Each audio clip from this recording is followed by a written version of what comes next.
자기 누나랑 키스하는 남편. 어떻게 된 걸까요?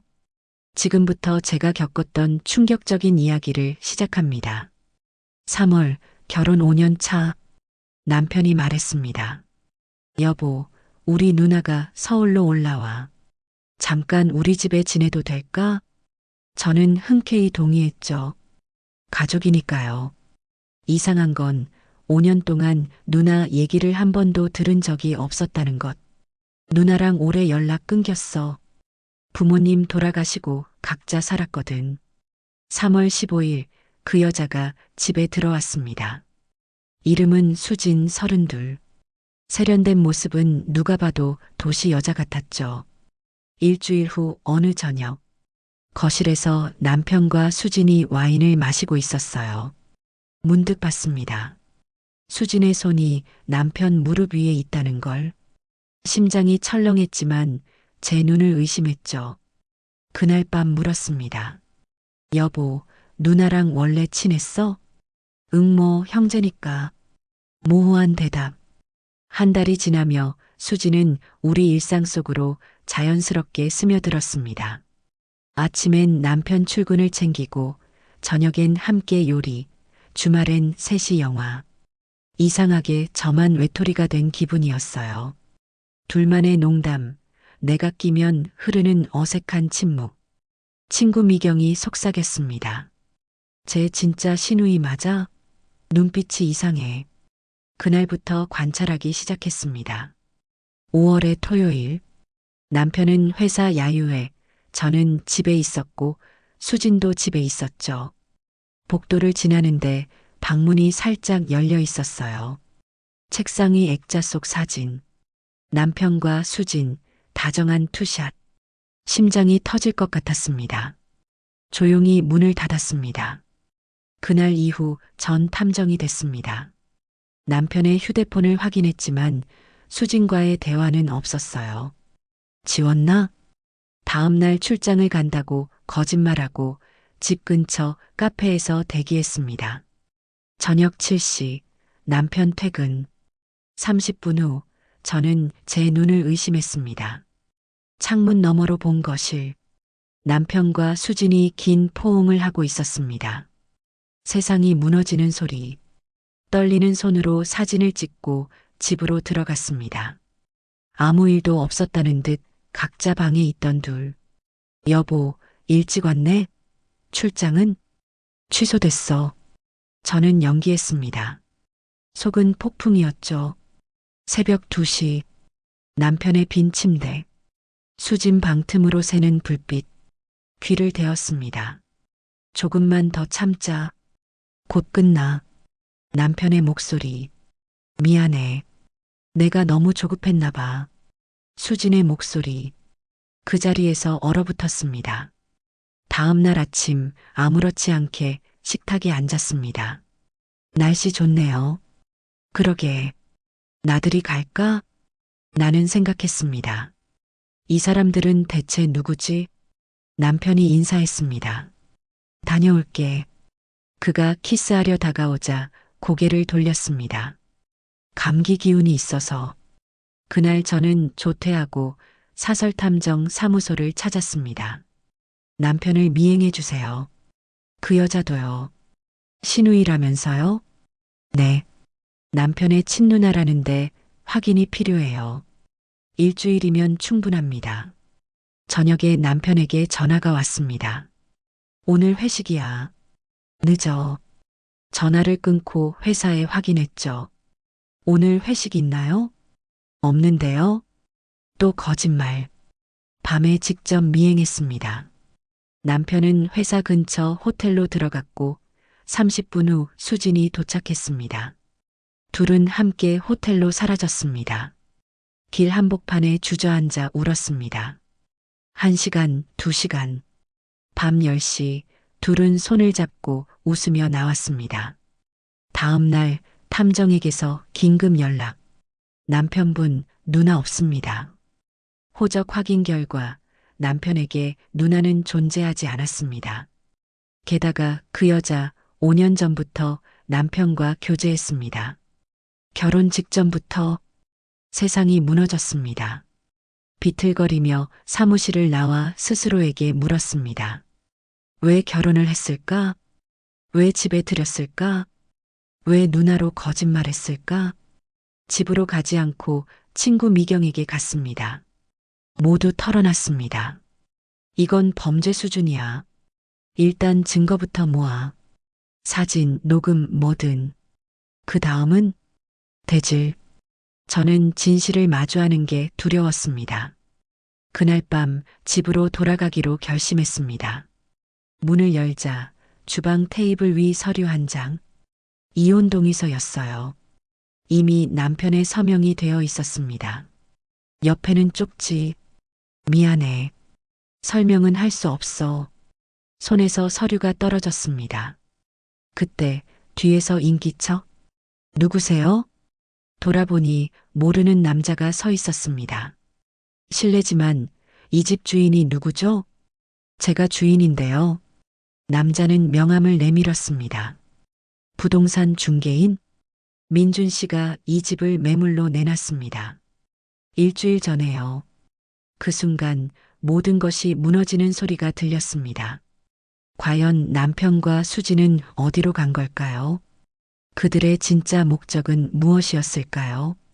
남편의 누나는 5년간의 내연녀였고 남편은 집을 몰래 금매로 내놨습니다. 하지만 그건 시작일 뿐이었습니다. 이제 더 깊은 진실이 펼쳐집니다. 지연 씨는 중개인에게서 명함을 받았습니다. 적힌 번호는 남편의 번호가 아니었습니다. 떨리는 손으로 전화를 걸었습니다. 여보세요? 남편의 목소리. 그런데 낯설었습니다. 나야. 지연. 잠시 침묵 후 차가운 한마디.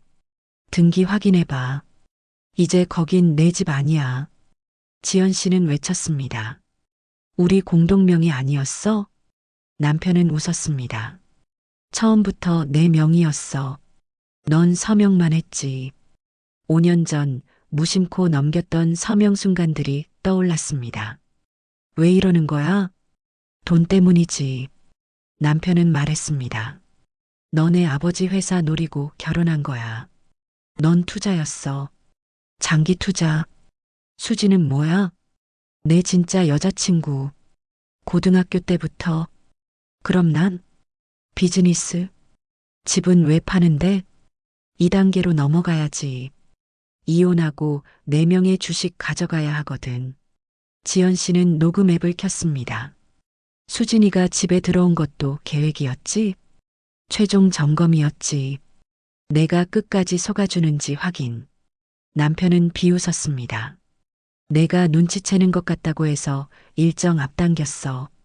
이혼을. 지금 어디야? 제주. 수진이랑 마지막 여행.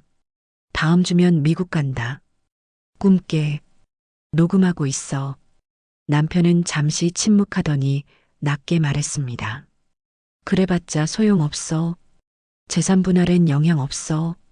그리고 덧붙였습니다. 내 아버지 회사 요즘 힘들지? 부채 많더라. 아빠가 땅 투자 실패한 거 알아. 50억? 지연 씨는 말을 잃었습니다. 남편은 말했습니다. 그래서 4명의 주식이 더 가치 있어. 전화를 끊고 지연 씨는 아버지에게 달려갔습니다. 아빠, 민준한테 투자 제안했어? 아버지는 잠시 침묵했습니다. 있었다. 모든 사실을 들은 아버지의 표정이 굳었습니다. 이계 자식? 이혼 전문 변호사 선임하자. 그때 아버지의 휴대폰이 울렸습니다. 검찰의 전화.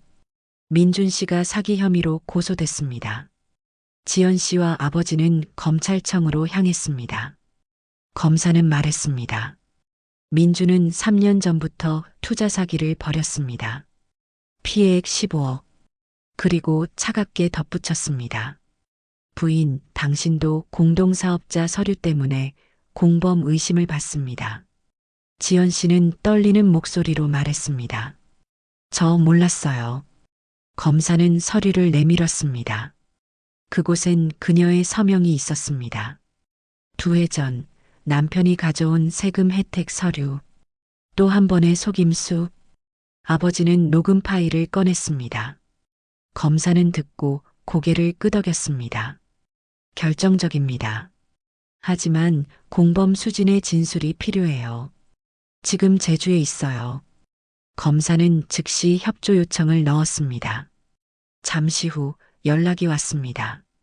민준과 수진, 어제 인천공항에서 베트남으로 출국했습니다. 검사는 이를 악물었습니다. 출국 금지 명령이 늦었군요. 며칠 뒤 피해자 모임. 23명이 모였습니다. 저는 3천만 원. 저는 1억 2천. 모두 비슷한 수법에 당했습니다. 중간다리 역할을 한 사람 수진. 서류와 사무실 모든 게 정교했습니다.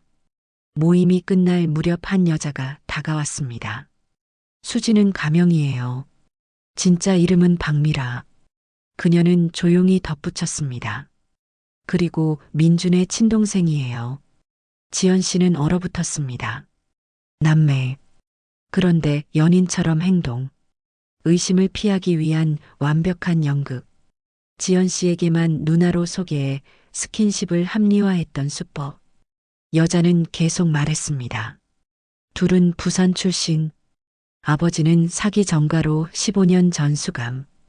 어머니는 그때 세상을 떠났고 그 후로 둘이 사기를 시작했어요. 분노와 연민이 뒤섞였습니다. 여자는 휴대폰을 내밀었습니다. 며칠 전 미라한테 문자가 왔어요. 손 씻을게. 오빠도 설득했어. 그리고 위치가 찍혔어요.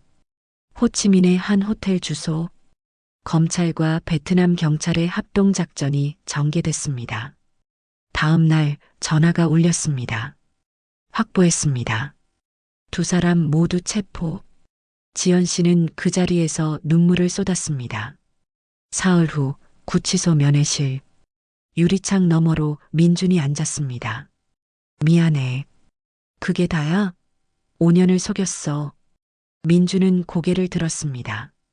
처음엔 내 재산 때문이었어. 그런데 3년쯤부터 진짜로 좋아하게 됐어. 그럼 왜 멈추지 않았어? 수진이 협박했어. 아버지의 죄를 폭로하겠다고. 지연 씨는 차갑게 물었습니다. 사기 전과? 그건 다 알잖아. 민준의 눈빛이 흔들렸습니다. 그게 아니야. 아버지가 사람을 죽였어. 15년 전에. 뭐라고? 경찰은 자살로 처리했지만 실제로는 아버지가. 그걸 수진이 13살 때 봤어. 그때 문이 벌컥 열렸습니다. 간수가 달려 들어왔습니다. 큰일입니다. 수진 씨가 면회실에서 독극물을 삼켰습니다. 뭐라고요? 지금 응급실로 이송 중입니다. 그리고 유서를 남겼습니다. 지연 씨 앞으로 전달된 봉투. 떨리는 손으로 봉투를 열었습니다. 거기엔 단 한 문장. 진실은 당신이 아는 것보다 더 깊습니다. 수지는 살아남을까요? 그녀가 남긴 메시지의 진짜 의미는 무엇일까요? 그리고 15년 전 살인 사건의 진실은 어디까지일까요? 이제 마지막 퍼즐이 맞춰집니다. 당신이 예상하지 못한 진실이 기다리고 있습니다. 준비되셨나요? 지연 씨는 구급차를 따라 병원으로 갔습니다. 응급실 앞에서 1시간, 2시간을 기다렸습니다. 의사가 말했습니다. 환자가 깨어났고 다행히 삼킨 양이 적다고. 면회는 경찰 입회하에 가능했습니다. 중환자실에서 수지는 창백한 얼굴로 누워 있었습니다. 경찰 2명이 지키는 가운데 지연 씨가 다가섰습니다. 유서, 무슨 뜻이에요? 수진이 말했습니다. 당신이 아는 건 빙산의 일각이라고. 그리고 갑자기 아버지 이야기를 꺼냈습니다. 15년 전 그 살인 사건, 진범은 우리 아버지가 아니에요. 수지는 13살에 본 것을 말했습니다. 투자 피해자가 집에 찾아와 난동을 부렸고 그 남자가 칼을 꺼내 아버지를 해치려 했다고. 그때 다른 남자가 나타났다고 했습니다. 그 남자는 지연 씨의 아버지였습니다. 수진의 증언은 충격적이었습니다. 지연 씨의 아버지는 피해자를 말리다 실수로 목을 찔렀고 피해자는 그 자리에서 쓰러졌습니다. 이후 두 아버지는 거래를 했습니다. 수진의 아버지가 죄를 뒤집어 쓰는 대신 지연 씨의 아버지가 그 가족을 평생 돈으로 책임지는 거래. 그래서 15년 동안 매달 500만 원이 건너갔습니다. 하지만 3년 전 돈이 끊겼습니다. 회사가 어려워졌고 그때부터 민준이 변했습니다. 복수를 결심했고 그 출발점이 지연 씨에게 접근하는 일이었습니다. 처음엔 복수였지만 시간이 지나며 민준은 진짜로 사랑하게 됐다고 수지는 말했습니다. 수지는 자신의 마음도 고백했습니다. 오빠를 사랑했고 그 집착이 지연 씨를 향한 적대로 바뀌었다고. 그래서 지연 씨의 집에 들어갔고 오빠의 마음을 되돌리려 했지만 실패했습니다. 베트남으로 도망친 뒤 민주는 자수를 말했고 지연 씨에게 용서를 구하자고 했습니다. 병원을 나온 지연 씨는 밤 11시에 아버지 집으로 갔습니다. 아빠, 15년 전에 사람 죽였죠? 아버지는 무너졌고 사실을 인정했습니다. 칼을 빼앗다 손이 미끄러졌다고 했습니다. 매일 악몽을 꿨고 딸을 지키려 숨겼다고 했습니다. 지연 씨는 말했습니다. 아빠, 자수해야 해요. 아버지는 망설였고 지연 씨는 하루의 시간을 주었습니다. 다음 날 아침 지연 씨는 구치소에서 민준을 만났습니다. 수지는 살아났고 그는 안도의 한숨을 쉬었습니다. 민준은 과거에 행복했던 순간을 떠올렸고 수진의 폭로 협박 때문에 계획을 접지 못했다고 말했습니다. 미워해야 하는데 지연 씨는 이해가 조금 생겼습니다. 마지막으로 용서해 줄 수 있어? 아직은 못해요. 하지만 언젠가는 할 수 있을 것 같아요. 그 대답으로 민주는 처음으로 진심 어린 미소를 지었습니다. 아버지는 문자를 보냈습니다. 경찰서 앞이야. 같이 들어가 줄 수 있니? 둘은 손을 잡고 경찰서로 들어갔습니다. 이틀 뒤 사건은 전국적으로 보도되었습니다. 지연 씨는 전화를 끄고 짐을 쌌습니다. 제주로 떠났고 바다가 보이는 작은 게스트하우스에서 다시 시작했습니다. 그날 밤 오랜만에 악몽 없이 잠들었습니다. 시간이 흘렀습니다. 단순한 일상이 지연 씨를 맑게 했습니다. 검사에게서 재판 날짜가 잡혔다는 연락이 왔고 마지막 대면을 준비했습니다. 법정은 사람들로 가득했습니다. 판결이 내려졌습니다. 박민준, 사기와 문서 위조로 징역 8년. 박미라, 사기방조로 징역 5년. 강대수, 살인 및 증거은폐로 징역 12년. 아버지는 미안하다고 입모양으로 말했고 지연 씨는 괜찮아요라고 고개를 끄덕였습니다. 재판이 끝난 뒤 짧은 인사를 나눴습니다. 아버지에게는 건강을, 수진에게는 서로의 상처를 인정하는 사과를, 민준에게는 조용한 작별을 건넸습니다. 일주일 후 지연 씨는 제주에서 다시 일상을 이어갔습니다.